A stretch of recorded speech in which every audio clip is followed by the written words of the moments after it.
Abra a tua Bíblia no livro de 1 Coríntios, capítulo 11.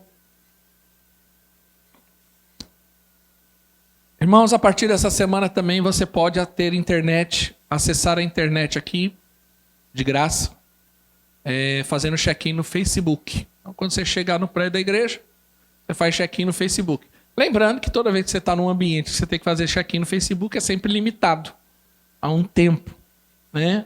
Para que todos possam ter acesso. Mas isso você pode fazer. Comunidade de Casarão Itatiba lá, e você faz check-in, você tem internet por um período. Amém? 1 Coríntios capítulo 11, versículo 24 e 26. Diz assim, Paulo falando a respeito da ceia, né, do padrão da ceia, de como deveria ser a ceia. E tendo dado graças, partiu e disse, este é o meu corpo, que é dado em favor de vocês. Façam isso em memória de mim. Diga em memória de mim. Continuamos. Da mesma forma, depois da ceia, ele tomou o cálice e disse, este é o cálice de uma nova aliança em meu sangue. Façam isso sempre que o beberem, em memória de mim. E o outro versículo, porque sempre que comerem deste pão e beberem desse cálice, vocês anunciam a morte do Senhor até que ele venha. A ceia, ela tem dois aspectos, ela aponta para dois aspectos. A ceia aponta para o passado, porque a ceia ela é um memorial. Todas as vezes que nós ceiamos como igreja, é para nos lembrar daquilo que Jesus fez na cruz. Por isso a ceia é uma ordenança. Dentre as duas ordenanças principais do Novo Testamento, que é o batismo e a ceia ela aponta para o passado, para aquilo que Jesus fez na cruz. Ela é um memorial, por isso que diz em memória de mim. Para que toda vez que eu ceiar, que eu levantar o meu cálice, que eu beber desse cálice, que eu comer do pão, é para lembrar daquilo que Jesus fez, do sofrimento dele, mas da vitória que ele teve na cruz, da obra consumada, que na cruz do Calvário, por conta das suas pisaduras, como diz Isaías 53, nós fomos sarados. Então, ao beber da ceia, ao me alimentar da ceia, eu me lembro que há cura disponível para mim por meio da cruz. E através do sangue dele, é o sangue de uma nova aliança, eu fui justificado. Então a ceia, ela aponta para o passado, para aquilo que Jesus fez, é para que eu não deixe de esquecer, para eu me lembrar o tempo todo. Mas a ceia também aponta para o futuro, para aquilo que Jesus ainda vai fazer. Por isso que ele termina esse texto falando assim, porque sempre que comerem deste pão e beberem deste cálice, vocês anunciam a morte do Senhor até que ele venha. A ceia ela também tem um aspecto de esperança do futuro, que é a esperança de todo crente, que deve ser a expectativa de todo crente. Qual é? De que Jesus vai voltar. Quem crê, diga amém. A nossa vida não está limitada somente a essa vida, a esse contexto, a esse momento, mas a minha e a sua esperança é Maranata, hora vem Senhor Jesus, uma hora ele vai voltar. Essa deve ser a expectativa da vida cristã de cada um. Sempre quando você estiver passando por dificuldades nessa vida, por adversidades dessa vida, olhe para os céus e se lembre, ele vai voltar. Quem crê, diga amém. Sabe? A certeza é aquilo que Jesus conquistou na cruz. Aquilo que Jesus fez na cruz por nós nos dá certeza, nos dá convicção. Ele fez, ele morreu, ele ressuscitou. E na cruz do Calvário eu tenho perdão, eu tenho a cura, eu tenho a justificação. Mas também eu posso viver com a esperança. E qual é a esperança? É a expectativa do futuro da igreja. E assim deve ser a vida de todo aquele que serve ao Senhor. Olha como termina Apocalipse 22. Capítulo 22 de Apocalipse. O último texto, o último capítulo da Bíblia, o último capítulo do Apocalipse. Falando da igreja. Da parte escatológica, ou seja, daquilo que irá acontecer, dos 1000 anos, do milênio, do arrebatamento, da grande tribulação, do anticristo, da briga do inferno ali, do anticristo com o falso profeta e de toda a circunstância que a humanidade ainda vai passar. Dos cálices da ira de Deus, das trombetas sendo tocadas, das pragas derramadas. Mas ao terminar esse capítulo e essa Bíblia, olha o que diz ali o versículo 17: o Espírito e a noiva diz: vem. Todo aquele que ouvir, diga vem. Quem tiver sede, venha. Quem quiser beber de graça da água da vida, venha. Olha o que diz a Bíblia, que o Espírito e a noiva diz, vem, Maranata, ora vem, Senhor Jesus. Essa é o clamor da igreja, essa é a expectativa da igreja. Vem, Senhor, vem. Os antigos, e era assim que a igreja apostólica neotestamentária suportou tanta tribulação, tanta angústia, é porque eles tinham uma expectativa: Jesus vai voltar. Quem crê, diga amém. Essa deve ser a nossa expectativa, essa deve ser a nossa esperança. A Bíblia fala que um dia a noiva, que é a igreja, vai se encontrar com o noivo, que é Jesus. E essa é a nossa expectativa das bodas do Cordeiro, do dia em que nós vamos encontrar com o Senhor. Esse deve ser o nosso clamor e essa é a nossa esperança. É isso que me dá esperança para suportar tribulações, adversidades e angústia. É que esses problemas são passageiros, mas aquilo que eu tenho com o Senhor é eterno.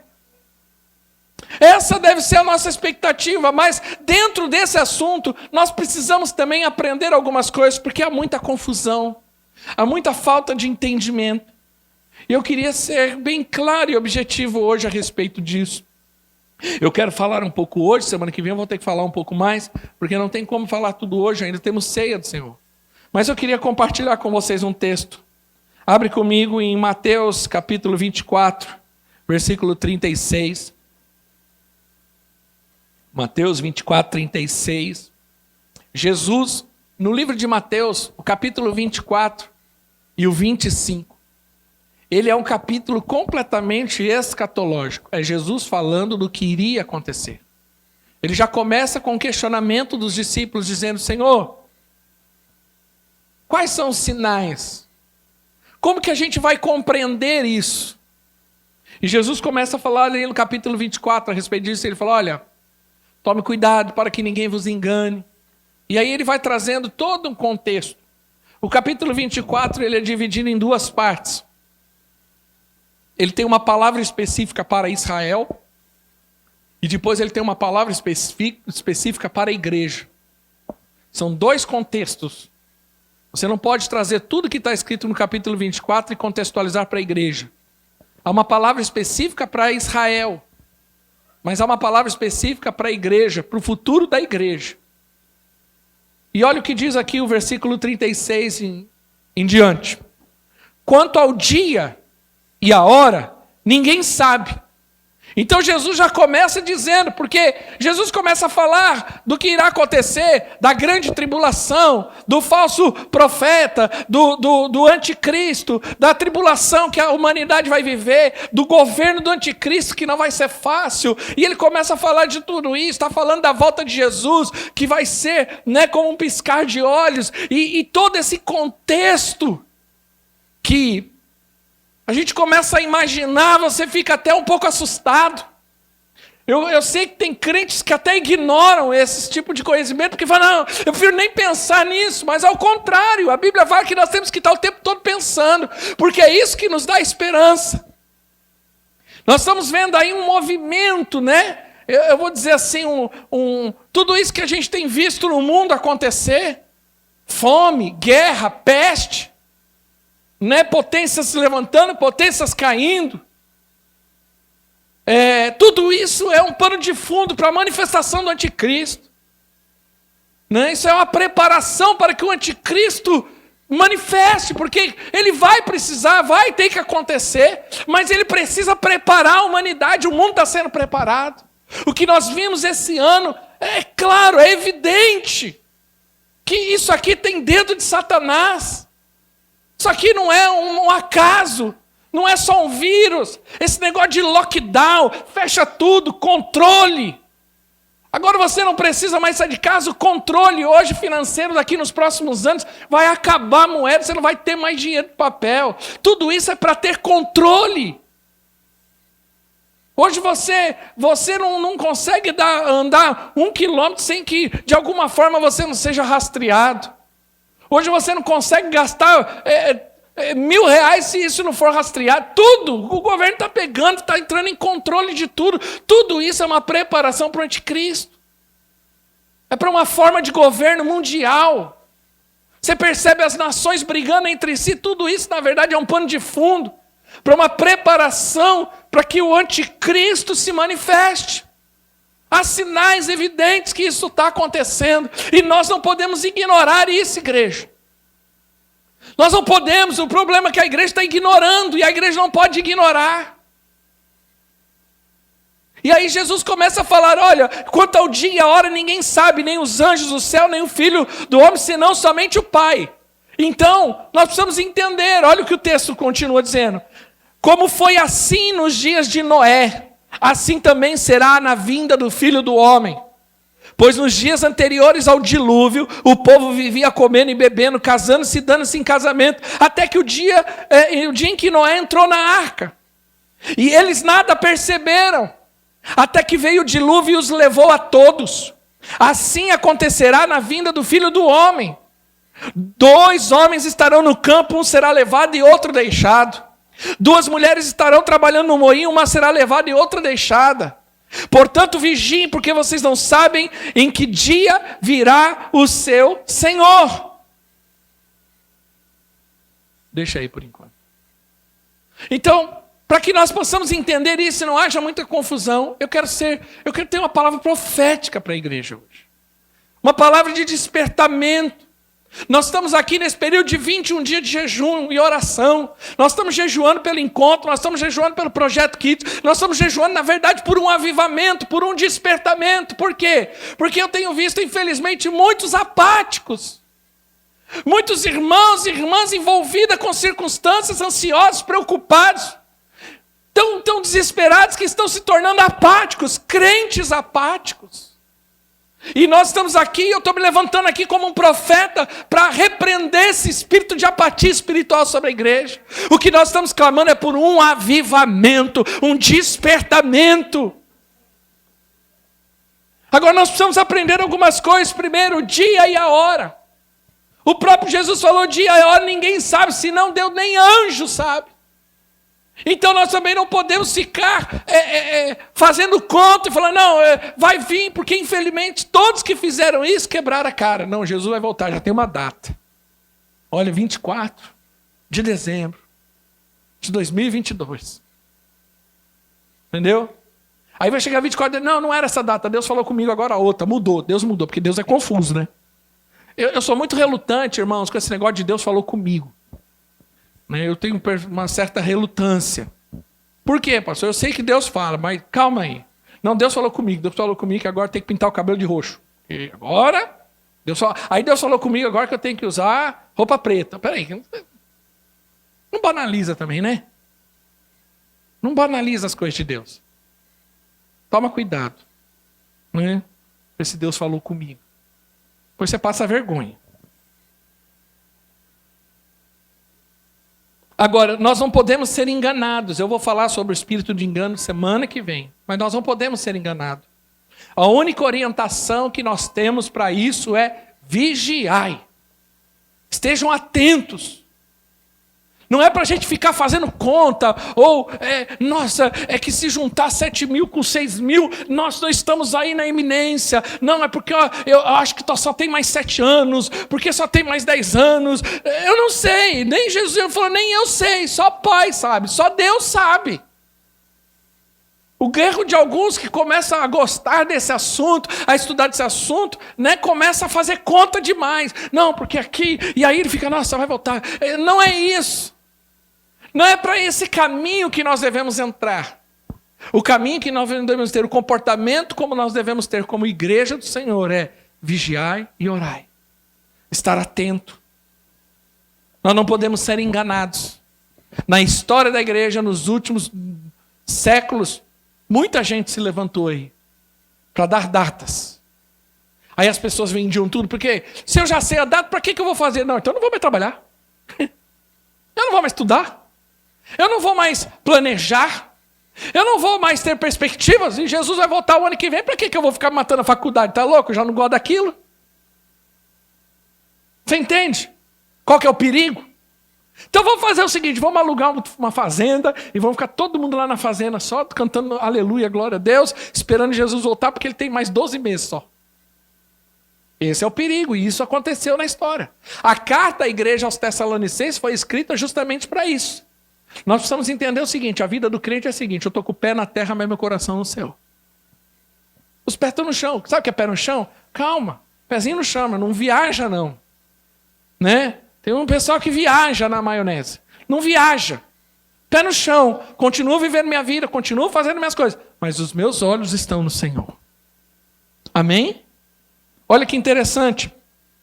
Mateus 26, 40, 41, no Getsemane, Jesus lá orando e os discípulos dormindo. E aqui para mim na verdade, é uma analogia à condição às vezes da igreja. Então voltou aos seus discípulos e os encontrou dormindo. Vocês não puderam vigiar comigo nem por uma hora? Perguntou ele a Pedro. E o versículo seguinte fala assim, vigiem e orem para que não caia em tentação. O espírito está pronto, mas a carne é fraca. Aqui para mim é uma analogia desse momento. Que a igreja às vezes está dormindo. A igreja está desapercebida. E aí quando Jesus voltar ele vai encontrar muita gente dormindo. Sabe? Por isso que nós temos que orar. E é interessante que ele fala assim, ó, vigia e ora. A oração não é antes de vigiar. Primeiro você vigia. Esteja atento, esteja percebido, esteja acordado. Porque tem gente que não está esperto. Ele está achando que nada vai acontecer. Principalmente quem é crente há muito tempo. Porque às vezes você já ouve essa história há muito tempo. Você fala, eu já estudei de pequenininho lá na escola dominical, quando eu ia, que Jesus ia voltar. Já passou 30, 40 anos e Jesus não voltou. Então também não é tudo isso, não. Isso é um perigo.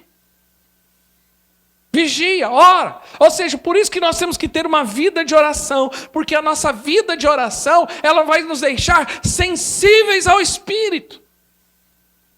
Sensíveis ao Senhor. A oração, ela desperta o nosso espírito para as coisas de Deus. Quem está entendendo, diga amém. Sabe? Por isso que a oração é fundamental. Olha comigo o texto de Lucas, capítulo 12. Esse texto é um pouco longo, mas ele tem algumas orientações de Jesus maravilhosas. Olha o que o texto diz assim, ó. Estejam prontos para servir. E conservem acesas as suas candeias, lâmpadas. A Bíblia diz que o espírito do homem é a lâmpada. Nós temos que manter acesas, cheias da glória. Mas como que você mantém uma lâmpada acesa? Lembra de uma lâmpada do Antigo Testamento, tá? Não era elétrica, ela era o quê? Abastecida com o quê? Óleo. Seja cheio do óleo. Cheio do óleo é cheio do... É cheio do quê, igreja? Fala, Espírito Santo. Estejam acesas. Quando eu tenho uma vida de oração, quando eu estou clamando, quando eu estou jejuando, quando eu estou envolvido com as coisas de Deus, essa lâmpada está acesa. Quanto mais envolvido com as coisas de Deus, mais acesa ela fica. Mais cheia de óleo ela tem. Mas quando eu começo a me envolver com um monte de coisa, eu vou me apagando. Não tem essa sensação? Às vezes aquela semana que você trabalha, que você está envolvido com um monte de problema, você sente, parece que alguma coisa vai apagando, vai apagando. Então ter as suas candeias acesas é ter o coração cheio do Espírito de Deus.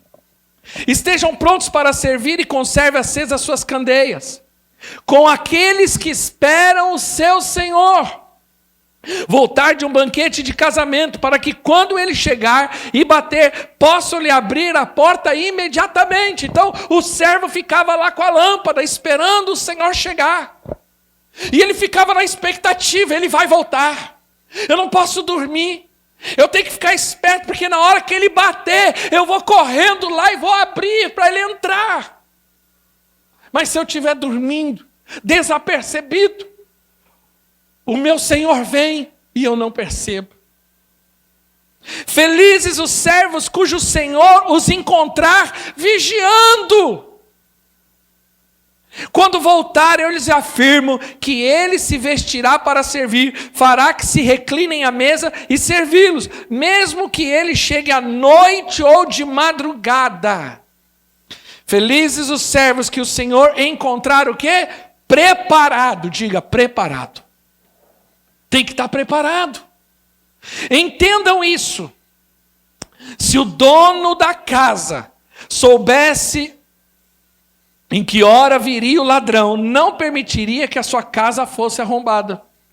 Estejam atentos vocês, preparados, porque o Filho do Homem virá numa hora em que não esperam.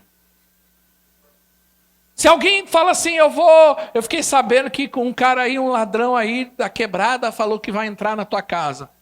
Quem consegue dormir tranquilamente assim? O que você vai ficar fazendo?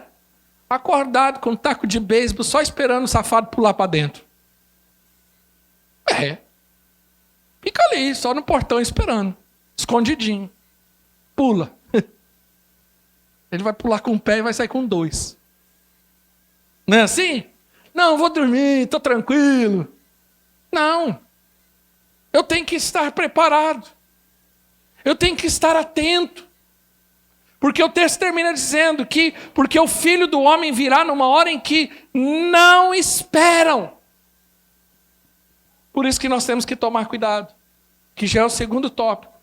Tome cuidado com as distrações, igreja.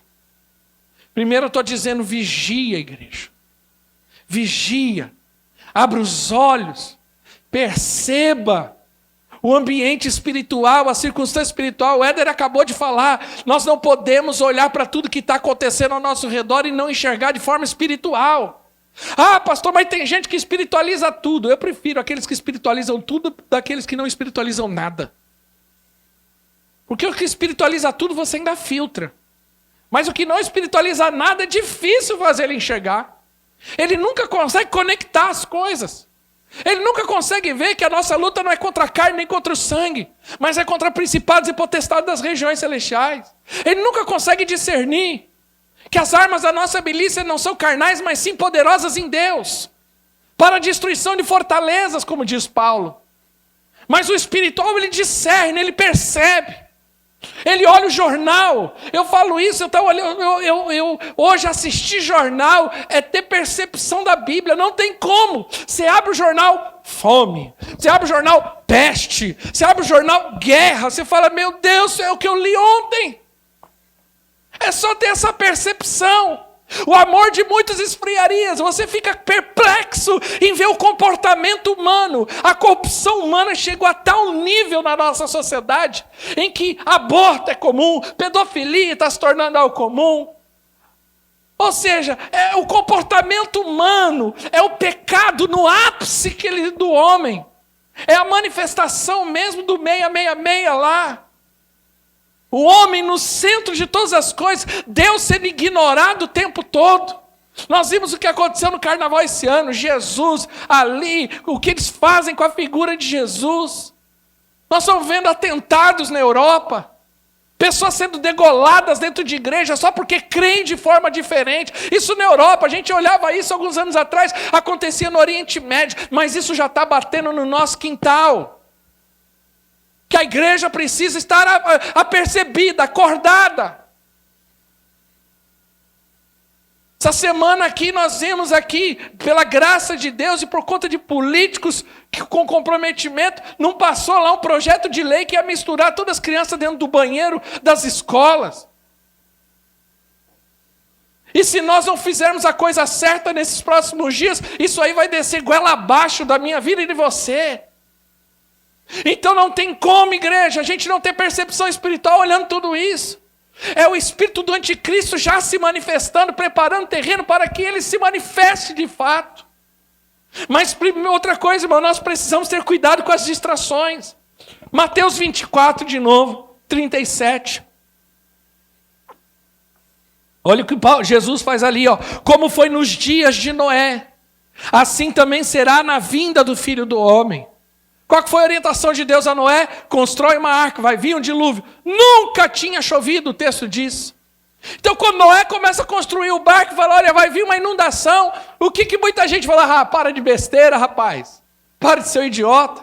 Alguns teólogos dizem que ele demorou 100 anos para construir. Deixa eu te falar uma coisa. Noé foi tido como louco, maluco, até o dia que começou a chover. Você entende? Provavelmente alguém passaram assim, ele é louco, ele é maluco, pirou na batatinha. Ele está falando umas coisas esquisitas. E o povo, esquece Noé, vamos lá, vamos viver a nossa vida. É o que o texto está dizendo. Como foi nos dias de Noé, assim também será a vinda do Filho do Homem. Olha o versículo seguinte. Pois nos dias anteriores ao dilúvio, o povo vivia comendo e bebendo, casando-se e dando-se em casamento, até o dia em que Noé entrou na arca. Ele está falando, o povo continuou vivendo uma vida normal, natural, totalmente desapegado a Deus, preocupado com as coisas de Deus. Vamos lá. Eu vejo às vezes irmãos que a gente fala de Apocalipse, a gente, até aqui já deve ter acontecido nesse momento. Irmão, Jesus vai voltar? Não pode não, que eu preciso casar.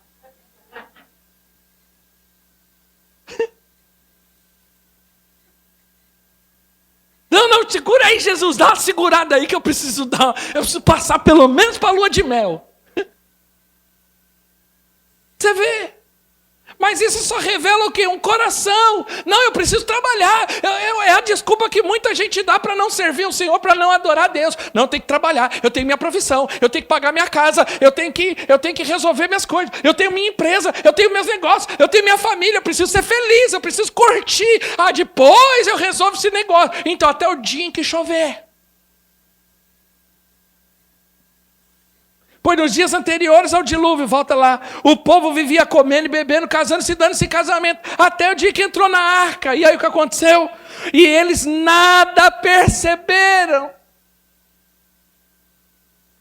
Até que veio o dilúvio e os levou a todos, e assim acontecerá na vida do Filho do Homem. O que me dá tristeza, o que me dói ao olhar esse texto, sabe o que é? É que a Bíblia diz, e que nada perceberam.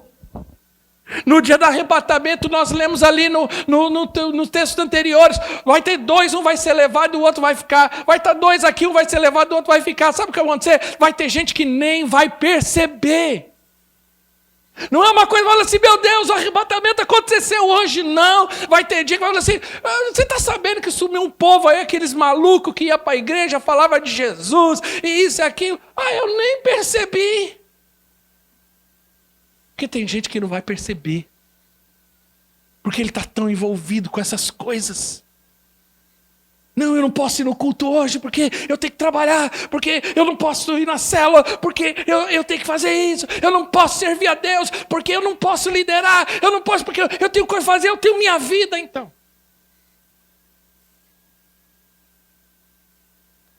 Sabe? Olha o que diz Lucas 21, 34, 36. Eu estou usando Lucas e Mateus, é Lucas explicando do jeito de Lucas e Mateus explicando do jeito de Mateus. É o mesmo texto, mas algum com detalhes diferentes, tá? Tenham cuidado. Olha o que Jesus fala. Para que os seus corações não fiquem carregados de libertinagem, bebedeiras e ansiedades da vida. E aquele dia venha sobre vocês inesperadamente. A Bíblia diz que o nosso coração vai aonde está o nosso tesouro. Não, porque eu tenho que viver minha vida, porque eu tenho que ser alguém, eu tenho que fazer isso, eu tenho que fazer aquilo. Não, eu não posso servir a Deus. Às vezes eu tenho ligado para alguns irmãos aqui da igreja. Irmão, não estou te vendo no culto. Não, pastor, sabe o que é? É porque eu estou trabalhando, está com muito serviço. Olha, eu não consigo mais. Não, sabe o que é? É desculpa em cima de desculpa. Então, é esse tipo de gente que não vai perceber. Porque ele está tão envolvido lá com as coisas deste mundo, que quando o Senhor se manifestar e a igreja for arrebatada, ele não vai perceber. Quem está entendendo, diga amém. Mas olha a orientação de Cristo. Primeiro, tenha cuidado. Seja zeloso. Irmão, tenha cuidado da sua vida espiritual. Esse negócio de vir para a igreja, participar de uma igreja, isso aqui não é um ato de religiosidade. Nós estamos aqui nos preparando e esperando a volta de Jesus. Nós estamos aqui como Noé, edificando casa para Deus, porque uma hora a chuva vai vir. E a Bíblia diz que somente quem estava dentro da arca foi salvo. E igreja é que nem arca, né? Já percebeu? Tem elefante. Não tem burro não, tá? Burro veio depois. Tem arara. Cobra também acho que não. Mas tem elefante, tem girafa. Tem uns irmãos pescoçudos. Isso fala de diferenças. Ah, mas igreja é muito problemático. Igreja é muito difícil, pastor. Ah, é muito complicado. É o outro que faz. É que nem a arca. Irmão, tá dentro da arca, não deveria estar fácil. Imagine o cheiro da arca. Já parou para pensar do cheiro da arca? Agora imagine, era pior dentro ou fora da arca? Às vezes a igreja não é tão legal. Às vezes a crise, encrenca, tem fofoca. Mas ainda é melhor aqui dentro do que lá fora. Quantos compreendem? Diga amém. Faz sentido isso para você? Então, irmão, toma cuidado. A Bíblia diz, e eles nada perceberam. Mateus 24, 39, 41 diz assim, 2 homens estarão no campo e um será levado e o outro deixado. Você já imaginou a cena? Alguns já conseguem imaginar porque já assistiram aqueles filmes, né? O arrebatamento, né? Mas imagina comigo. Estamos aqui. Não vou falar eu e você, porque eu e você vamos ser arrebatados juntos, mas vamos lá.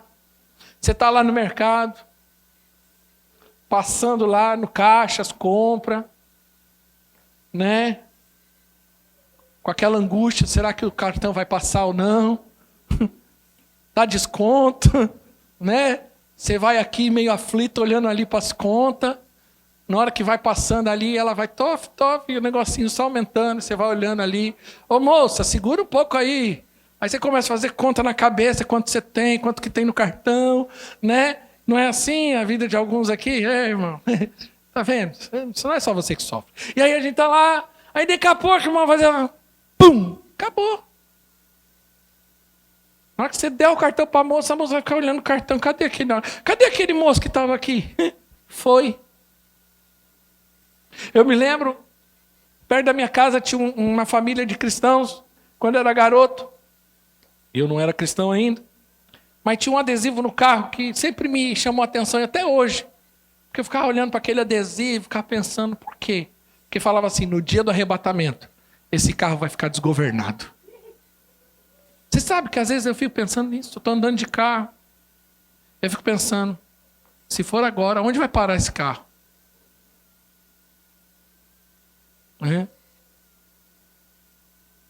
Toda vez que eu ando de avião eu penso, meu Deus, que o piloto não seja crente. Imagina. Você não pensa nisso, mas é para pensar. Pensa. Entendeu? Porque é o que vai acontecer. Quem crê, diga amém. Você crê nisso? Pastor, mas isso é muito sobrenatural. Como que vai acontecer? Olha lá Coríntios, 1 Coríntios 15, 51, 52. Coríntios 15, 1 Coríntios 15, 51, 52.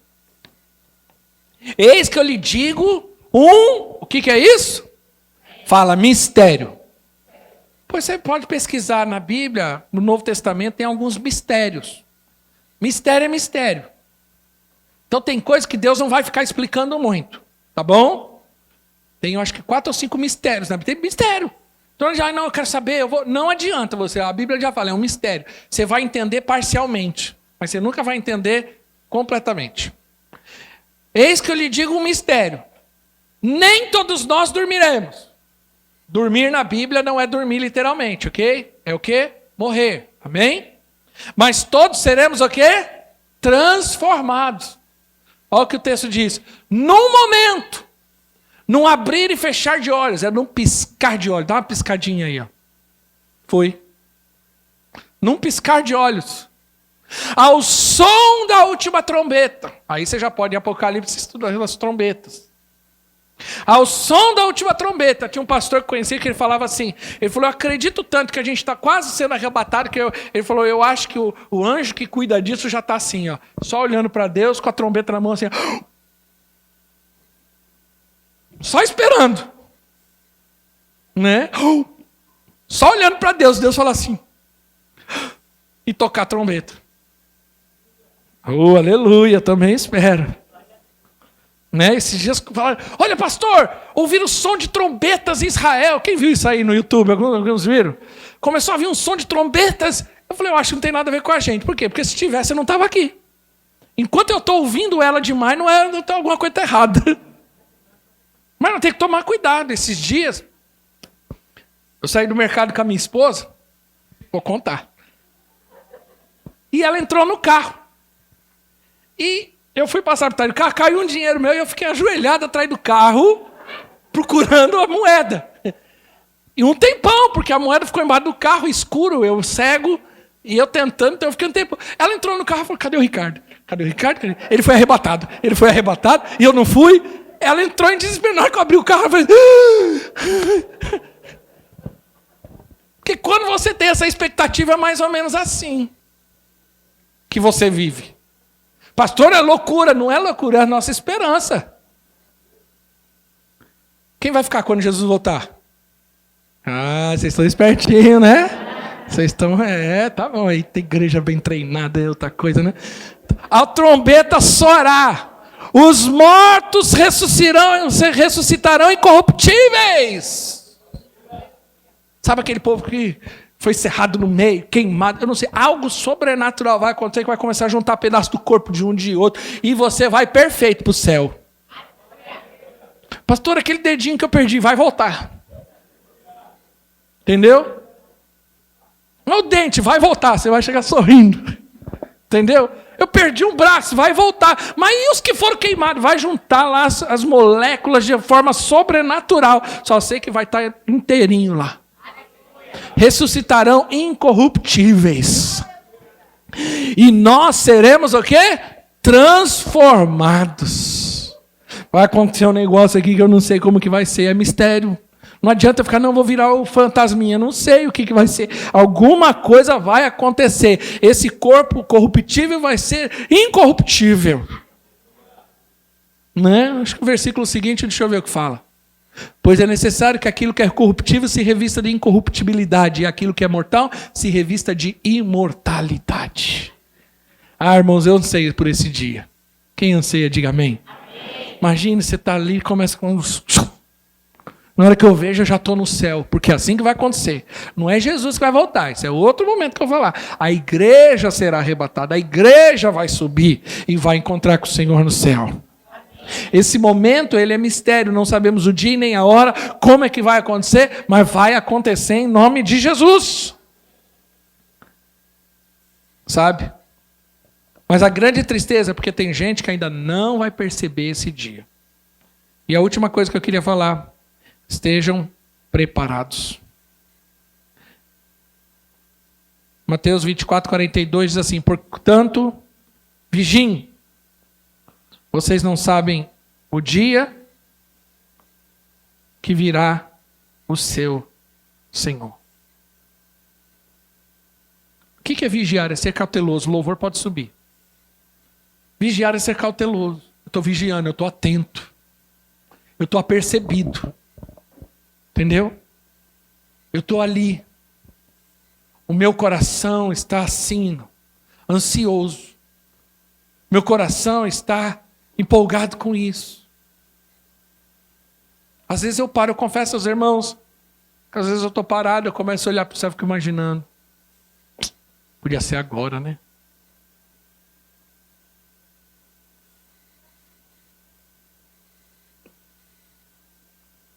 Abra o último texto para nós lermos, que eu acho que essa declaração de Paulo é fundamental.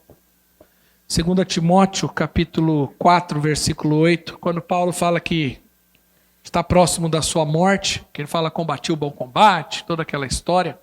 Mas esse versículo final revela como que deve ser o coração de um homem e de uma mulher de Deus.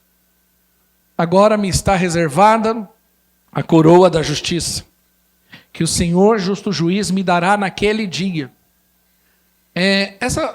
Aqui a gente sempre coloca, está tudo em letra maiúscula, mas quando você lê uma Bíblia normal, toda vez que fala do dia do Senhor, o dia do Senhor está com um D maiúsculo. Ok? Porque esse dia não é qualquer dia. É o dia do Senhor. E não somente a mim, Então essa coroa, esse momento, não está reservada somente a Paulo, mas também a todos, eu amo esse texto, se você puder, grife, a todos que amam a sua vinda. Pastor, quem que vai viver o arrebatamento? É simples, quem ama a vinda do Senhor. Enquanto você está assim, não, eu estou preocupado com o meu carro, com o meu trabalho, com o meu casamento, com a conta no banco. Pastor, mas eu não tenho que me preocupar com isso? Tem, isso não pode te sobrecarregar. Isso não pode ser sua prioridade. Mateus 6,33, buscar em primeiro lugar o reino de Deus e a sua justiça, e as demais coisas vos serão acrescentadas. Sabe qual que é a grande estratégia de Satanás para paralisar a igreja hoje? Não é pôr fogo na igreja. Porque eu acredito que igreja, quanto mais você persegue, mais ela cresce. Então, a estratégia para paralisar é trazer apatia, é sobrecarregar os irmãos. Sobrecarrega com trabalho, com preocupação, com ansiedade. E ele vai sobrecarregando você.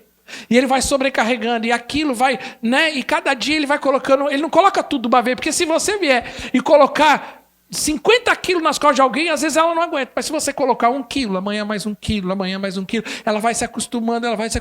Daqui a pouco ela está andando com 50 quilos. Ai, a minha vida está difícil, está complicado. Por quê? Porque é assim que o diabo tem feito com as pessoas. Trabalho, casa, e vai. Para você não ter tempo, e dá desculpa. Eu não posso orar, eu não posso servir, eu não posso liderar, eu não posso fazer isso porque eu tenho coisa, porque eu tenho filho para criar, porque isso, aquilo, e desculpa. E aí você entra pelo caminho da justificação. Tudo tem justificação para não servir, tudo tem justificação para não ficar mais santo, tudo tem justificação para não ser uma pessoa mais comprometida, tudo tem justificação porque o meu coração, porque eu preciso ser feliz, tudo tem justificação. Então nesse dia, pum! A gente não sabe o dia e nem a hora. Fique de pé, por favor. Eu quero ser um profeta para você. Tem dias que eu sou um pastor, no sentido pastoral. Tem dias que eu sou um mestre, no sentido do ensino. Mas hoje eu tenho convicção. E essa foi a minha oração nessa semana, e foi isso que eu senti da parte do Senhor no meu coração para a igreja. Essa palavra, ela não é para você trazer um ensino para você, apesar de você aprender. Essa palavra é uma palavra profética, para você acordar. Eu estou aqui como boca do Senhor dizendo, acorda, igreja. Para de dar justificativas, para de dar desculpa. Acorda, igreja. Para de ficar sobrecarregado com tanta coisa. Acorda, igreja. Se você olhar a vida dos profetas, o profeta basicamente ele só tinha uma função: trazer alertas. Amós 3,7. Deus não fará nada, extremamente nada, antes de avisar os seus servos, os profetas. Aqui tem palavra de Deus, aqui tem evangelho. Amém. Acorda. Acorda, igreja. Nós já estamos há uma semana de oração, de jejum, e você fica aí enrolando para não jejuar. Você fica aí dando desculpa para não jejuar e orar. Tem reuniões de oração aqui na igreja, você sempre tem uma desculpa. Acorda, igreja. Eu creio em nome de Jesus que nós estamos aí na iminência de um avivamento poderoso, de um despertamento espiritual. Porque enquanto o mundo está se afundando em trevas, a igreja vai ser o farol desse mundo. Amém. Você vai ser a luz que vai brilhar nesse mundo.